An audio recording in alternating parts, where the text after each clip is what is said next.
नमस्कार। फर्स्ट बिहार झारखंड में आपका स्वागत है। मैं राहुल ओझा आपके साथ। बिहार में कोरोना संक्रमण लगातार बढ़ते जा रहे हैं। अब जो आंकड़ा है कोरोना पॉजिटिव मरीजों की वो अब 228 पर पहुंच चुकी है। 5 नए मामले जो हैं वो सामने आए हैं। स्वास्थ्य विभाग के प्रधान सचिव संजय कुमार ने इसकी जानकारी दी है। कौन कौन से जो मरीज है वो कोरोना पॉजिटिव आए हैं, किस जिले से ये रहने वाले हैं, वो जानकारी आपको हम दे देते हैं।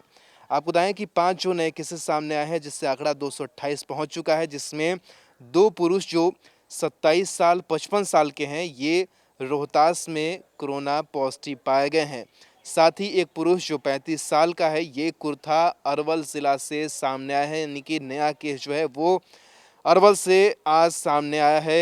एक महिला जो 20 साल की है, वो आरा भोजपुर से कोरोना पॉजिटिव पाई गई है। साथ ही एक और महिला जो रिविलगंज सारण की रहने वाली है, वो कोरोना पॉजिटिव आई है। साथ ही स्वास्थ्य विभाग के प्रधान सचिव ने ये जानकारी दी है कि इन्फेक्शन किस तरीके से इन तक पहुंचा है, इसकी जो जांच है वो की जा रही है। तो लगातार जो आंकड़े हैं वो बढ़ रहे हैं और आंकड़े बढ़ करके 228 पहुंच चुके हैं। इससे पहले जो आंकड़े थे 223 थे, उसके बाद से आंकड़े 5 और बढ़ करके 228 तक पहुंच गए हैं।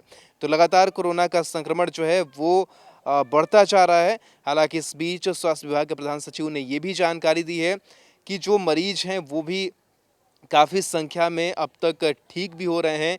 40 से ज़्यादा जो बिहार में मरीज हैं वो अब तक ठीक हो चुके हैं। साथ ही एक और बात का जिक्र संजय कुमार ने किया है कि जो ICMR है, वहाँ से वो चाहते हैं इजाज़त की जो प्लाज्मा थेरेपी से जो इलाज है कोरोना संक्रमितों का वो किया जा सके। और उसके बारे में हम लगातार जानकारी दे रहे हैं कि प्लाज्मा थेरेपी से भी कई मरीजों में जो संक्रमण है वो बहुत हद तक कम किया जा रहा है। और इसको लेकर के अलग अलग राज्य जो है अनुमति लेकर के इस कदम आगे बढ़ रहे हैं। और इस कदम को आगे बढ़ाते हुए बिहार भी आगे आ रहा है, जहाँ पर प्लाज्मा थेरेपी से काम किया जाएगा। यानी कि जिस मरीज में कोरोना संक्रमण पाया गया है वो मरीज बाद में ठीक हो चुका है। यानी कि जो मरीज ठीक हो जाते हैं उसमें प्रतिरोधक क्षमता जो है वो कहीं ना कहीं वो रहती है और उन्हीं के प्लाज्मे का जो इस्तेमाल करके जो है वो प्लाज्मा थेरेपी किया जाता है। तो ये जो कारगर उपाय है वो भी किए जा रहे हैं। लेकिन इस बीच जो खबर है ये सामने आई है कि 5 कोरोना पॉजिटिव के साथ जो आंकड़े हैं वो 228 हो गए हैं।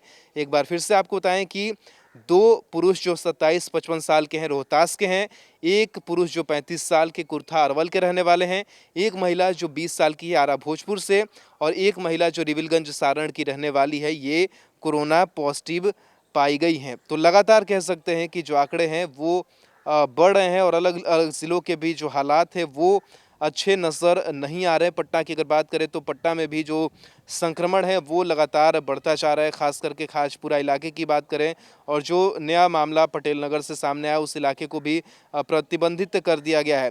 तो लगातार जो आंकड़े हैं बिहार में वो बढ़ते हुए नज़र आ रहे हैं। पूरे देश की अगर बात करें तो पूरे देश में जो कोरोना संक्रमित मरीजों की संख्या है वो 24,000 के पार कर चुकी है।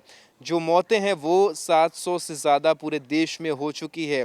बाकी अलग अलग ज़िलेवार अगर चर्चा करें कि बिहार के बाकी ज़िलों में जो हालात है वो किस तरीके से हैं, तो मुंगेर में 62 केस, नालंदा में 34 केस, सिवान में 30 केस, पटना में 26 केस, और इस तरीके से जो केसेस हैं वो लगातार सामने आ रहे हैं। और आज अरवल भी एक नया नाम जुड़ गया है जहां से कोरोना पॉजिटिव मरीज की पहचान हुई है और इसकी जानकारी स्वास्थ्य विभाग के सचिव संजय कुमार ने दी है। साथ ही सारण में भी एक और नया मामला सामने आया है। सारण में कल भी एक मामला सामने आया था और एक आज भी रिविलगंज में एक जो महिला है वो कोरोना पॉजिटिव पाई गई है।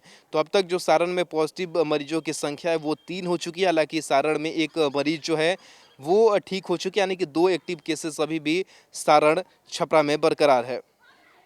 बिहार के आधुनिक अस्पतालों में से एक NSMCH multi speciality 350 bedded hospital, अनुभवी डॉक्टर एवं ट्रेन्ड पैरामेडिकल स्टाफ, विश्व स्तरीय सुविधाओं के साथ अत्याधुनिक ऑपरेशन थिएटर, ICU, NICU, निशुल्क OPD परामर्श, 24 घंटे इमरजेंसी सर्विसेज और जटिल गर्भावस्था का इलाज। Netaji Subhash medical college and hospital, Amhara, Bihta, Patna.